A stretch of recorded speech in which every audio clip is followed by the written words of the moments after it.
So I have some fun news to tell you guys, but first I'm going to tell you guys about today's video. So today I'm going to show you guys how to make homemade Pop-Tarts. These are so fun. I loved making these. They were actually super easy to make. So if you guys are new to my channel, then be sure to hit the subscribe button. That way you guys can get notified when I upload a new video. And also don't forget to send me a picture on my Instagram or Twitter if you guys decide to recreate these. So now for the fun news, I decided to sell a ton of my clothes on Poshmark. I still have a bunch more to put up, but I just haven't had time to upload more pictures and stuff like that, so keep an eye out for more things coming. But I have a bunch of things I've worn in past videos, put some pictures here, like from my Scream Queens video, my shirt I wore in last week's video I got a ton of questions about. I'm also selling that, and like I said, most of the stuff I've just worn for like a few hours in the video. My closet name is Sweet Emmeline's. I'll have the info in the down bar. Anyway, if you guys want to learn how to make these Pop-Tarts, then just keep watching. So to start this off, we're going to be needing 1 cup of flour, half a teaspoon of salt, 6 tablespoons of cold butter, and 4 tablespoons of cold water. So here I have a bowl, and I'm going to be adding in the flour and salt and mixing this together.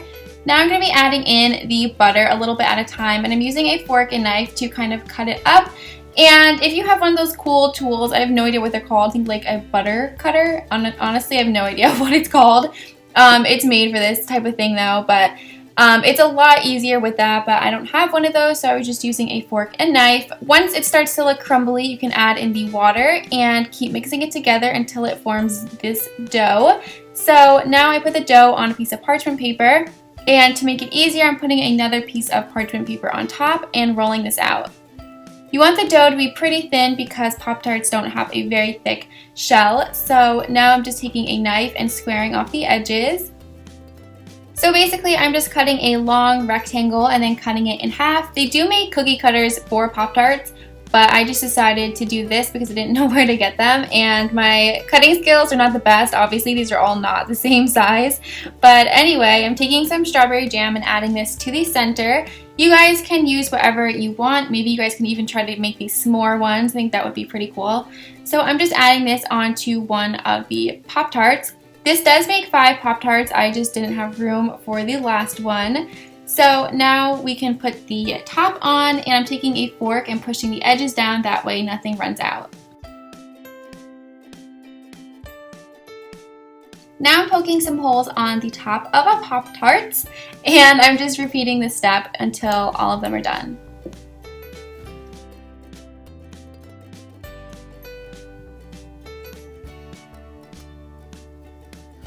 Now it's time for the frosting, so I'm adding in a couple tablespoons of confectioner's sugar and some almond milk. You guys can use normal milk if you would like.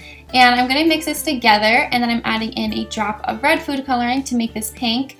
And I'm just pretty much just adding in more confectioner's sugar and more milk until I get the perfect consistency. Now that our Pop-Tarts are done and cooled, you want to make sure that they're cooled because the frosting will run off. You just want to put some frosting on the top and add some sprinkles.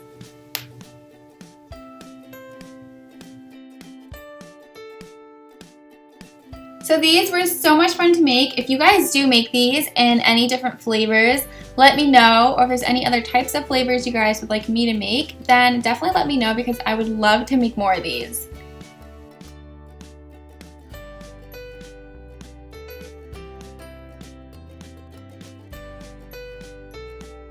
So I hope you guys enjoyed today's video.